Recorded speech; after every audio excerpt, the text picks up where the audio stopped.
Salut à tous, c'est Cédric, je suis très heureux de vous retrouver aujourd'hui pour cette toute nouvelle vidéo. Dans cette vidéo, je vais vous parler de ce qui représente 1% des transactions en France, c'est le viager. Donc, je suis très content de pouvoir vous parler de ce sujet-là, qui est un sujet un peu touchy parce que voilà, tout le monde est un petit peu mal à l'aise par rapport à cette situation. On se dit toujours, ah quand même, c'est un peu bizarre, on mise un peu sur la mort de quelqu'un et tout. Donc je me suis dit que ça pouvait être super intéressant de pouvoir vous en parler. D'une part parce que voilà, comme je le disais, c'est un sujet qui est quand même un peu touchy et intéressant, mais d'autre part parce que c'est un sujet qui est quand même finalement assez méconnu. Donc dans cette vidéo, j'espère pouvoir vous aider. Je vais reprendre un petit peu les fondamentaux. On va voir en trois parties. Premièrement, qu'est-ce que c'est le viager, comment ça fonctionne. Deuxièmement, les différents types de viager. Et troisièmement, je vous donnerai mon avis plutôt en tant qu'investisseur, parce qu'on est principalement des investisseurs sur cette chaîne. Et voilà, vous donner mon avis sur le viager. Est-ce que c'est bien d'investir dans un viager quand on veut faire une bonne affaire, tout simplement. Alors, je vous parle du viager tout à l'heure, je disais que c'était un sujet un peu touchy, et moi je repense directement quand c'est le viager, je repense à un vieux film, et je pense qui a beaucoup popularisé le viager, c'est un film qui s'appelle Le Viager, tout simplement, décidément. Pour viager. S'il va mal, c'est que ça va bien. Alors c'est un film de mémoire de Pierre Tchernia, c'est un vieux film, hein. Là je m'adresse vraiment aux anciens ou à ceux qui connaissent leurs classiques.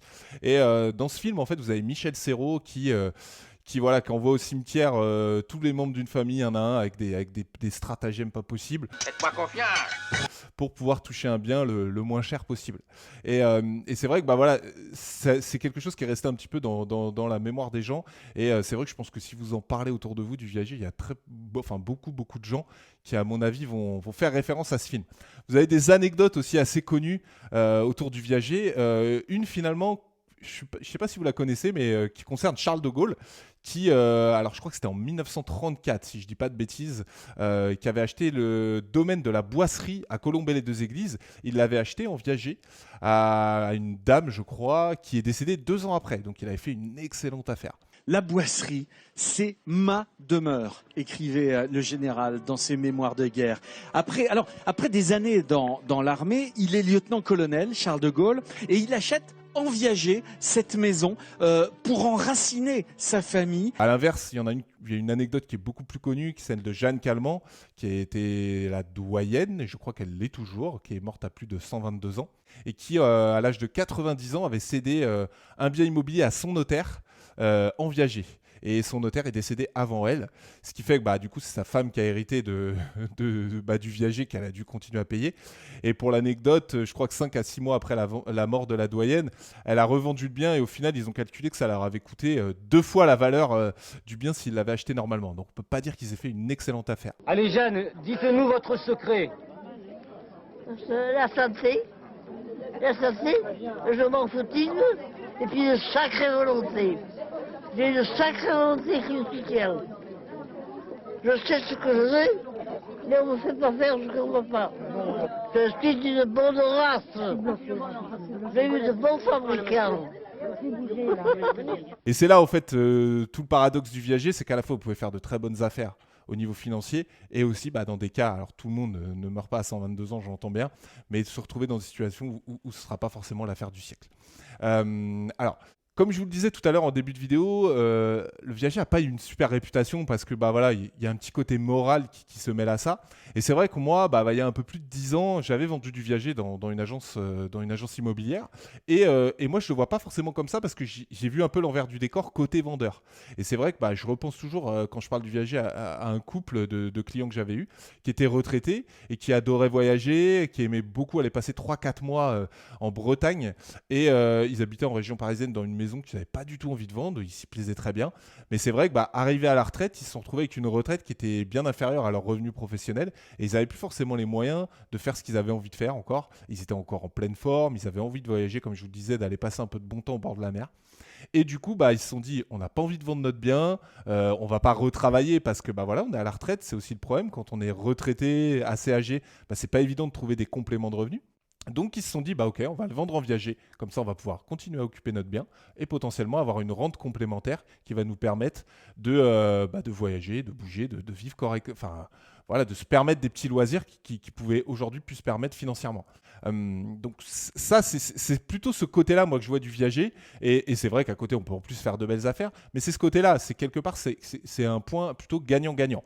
Alors évidemment, il y a aussi d'autres cas qui sont un petit peu moins gais, on va dire, où des personnes d'un certain âge qui ont une perte de mobilité, qui ont une perte d'autonomie, qui ont besoin d'être placés voilà, dans un EHPAD ou des choses comme ça, qui n'ont pas forcément les moyens de le payer, qui n'ont pas forcément envie de vendre leurs biens pour plein de raisons, qui vont le mettre en viager et potentiellement qui auront une rente complémentaire à leur retraite qui leur permettra de payer un établissement adapté. Donc ce sont tous ces éléments-là aussi qu'il faut prendre en compte quand on parle de viager. Maintenant, comment ça fonctionne? Alors c'est relativement simple. En fait, vous avez le vendeur d'un côté qu'on va appeler le crédit rentier et l'acquéreur de l'autre côté qu'on appelle le débit rentier. Alors le crédit rentier va céder un bien, par exemple un appartement, au débit rentier et le débit rentier en contrepartie va payer une somme initiale qu'on va appeler le bouquet, auquel peuvent s'ajouter une rente mensuelle qui va courir jusqu'à la mort du cédant. Donc toutes ces conditions sont encadrées entre les deux parties autour d'un contrat, un peu sur le principe, si vous voulez, du compromis de vente.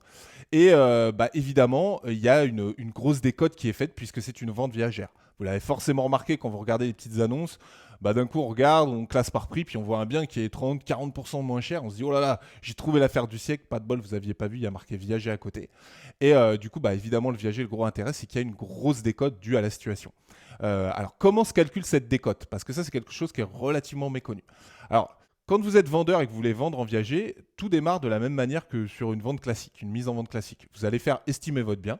Donc, on va se baser sur la valeur vénale d'un bien tel quel, et ensuite on va calculer la décote. Et pour calculer la décote, on va devoir calculer ce qu'on appelle le droit d'usage et d'habitation, le DUH. Le DUH va prendre en compte votre âge, votre espérance de vie, donc qui va être basée sur la table de mortalité donnée par les notaires, donc c'est totalement encadré, ainsi que votre sexe. Par exemple, l'espérance de vie d'une femme est plus importante que l'espérance de vie d'un homme. Tous ces éléments-là vont créer une décote, et cette décote va impacter le prix, donc va être déduit de la valeur vénale du bien, et le bien sera proposé à la vente à ce prix-là, ou donc au prix décoté. À partir de là, le vendeur aura deux options, soit de le vendre tel quel sous forme d'un bouquet unique, donc c'est-à-dire sur une vente décotée, soit la deuxième option qui est, je vais dire la plus fréquente parce que de mémoire c'est celle que je vois le plus, mais c'est pas forcément vrai, c'est-à-dire avec un bouquet qui sera un petit peu moins cher, mais avec des rentes mensuelles qui vont courir tout au long du restant de la vie du cédant. Ensuite, quels sont les différents types de viagers? Et c'est là que c'est très intéressant. Il y en a deux, vous avez le viager occupé, le viager libre. On va commencer par le viager occupé qui est, je crois, le plus classique, celui qu'on voit le plus souvent. Alors le viager occupé, c'est assez simple. Le cédant reste dans les lieux jusqu'à sa mort. En contrepartie, comme je l'ai évoqué ici, vous, en tant qu'acheteur, acquéreur, débit rentier, excusez-moi, vous allez verser un bouquet et éventuellement une rente mensuelle. Et puis, vous allez récupérer l'usage du bien une fois que l'occupant aura décédé. Le deuxième cas de figure, donc le viager libre, qui est beaucoup plus intéressant quand on est un investisseur, en fait, on va être souvent dans le cas un petit peu de ce que je vous évoquais tout à l'heure. Voilà, une personne âgée qui a besoin d'être placée, qui va malheureusement plus pouvoir occuper son logement, qui n'a pas forcément envie de le vendre et qui hésite de le vendre en viager, mais qui va pouvoir le vendre en viager libre.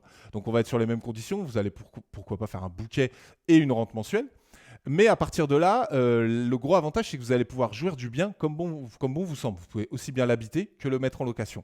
Donc là, vous me voyez venir par rapport à un investisseur, c'est très intéressant puisque vous allez pouvoir faire rentrer un loyer qui potentiellement va pouvoir réduire la rente mensuelle que vous versez. Alors, on ne va pas se mentir, on parle beaucoup d'investissement sur cette chaîne. On ne va pas être dans une stratégie de cash flow ou des choses très classiques comme si vous faisiez du meublé ou autre. On va plus être sur une stratégie qui va être plutôt long terme, c'est-à-dire un achat sur une décote avec une rente mensuelle qui ira jusqu'où elle ira. Mais l'idée du loyer entrant va faire que la rente mensuelle va être assez amoindrie et potentiellement l'opération va être plutôt intéressante. Mais on n'est pas du tout dans un truc de grosse renta avec du cash flow et tout. C'est deux choses qui n'ont absolument rien à voir. Alors, pour pouvoir vous parler un petit peu de l'impact de l'investissement en viager, j'ai décidé de partir dans des cas très concrets plutôt que vous expliquer comme ça. Donc, ce que je vous propose, c'est qu'on passe tout de suite sur l'ordinateur pour que ce soit un petit peu plus simple à vous expliquer. Alors, j'ai décidé de vous prendre 3 exemples bien différents pour que vous compreniez bien les choses. D'une part, le viager occupé avec un vendeur seul.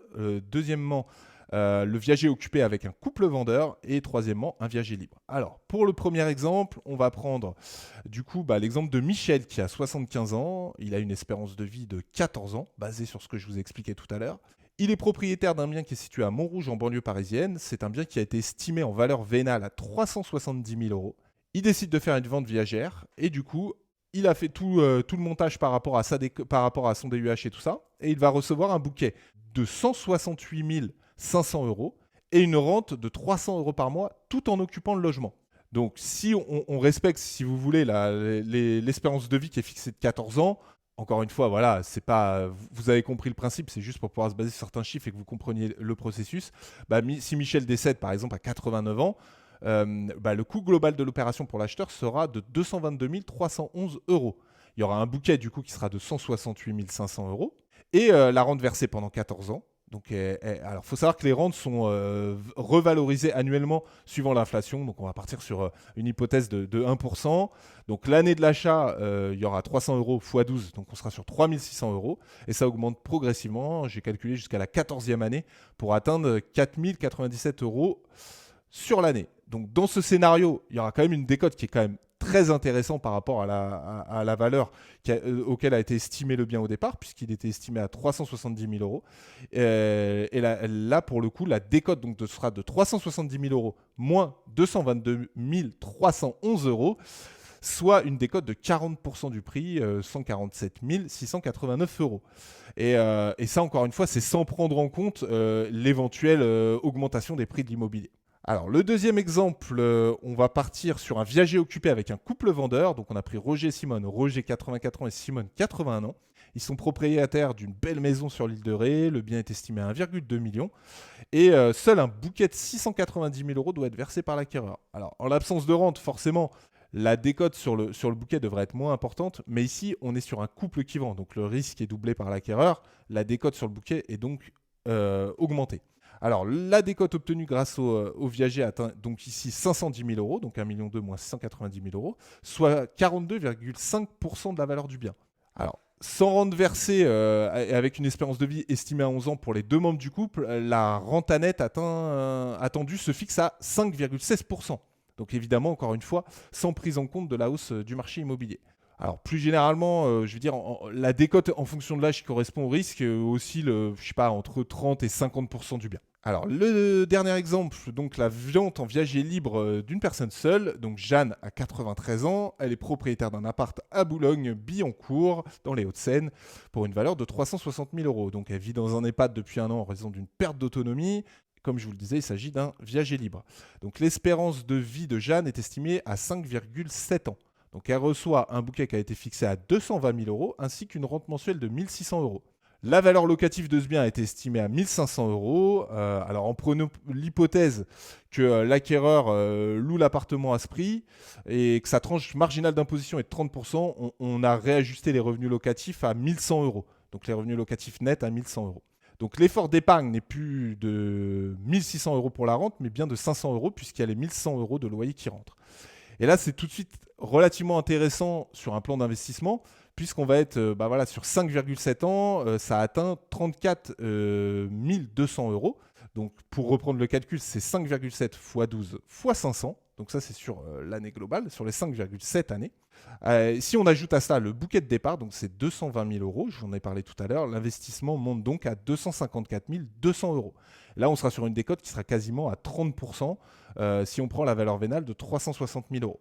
Donc on voit que pour le coup, c'est très intéressant. Évidemment, si le loyer, si ce même viager libre, vous l'occupez, il y aura un investissement qui sera un peu plus important puisque vous n'aurez pas la rentrée de loyer, mais vous serez logé.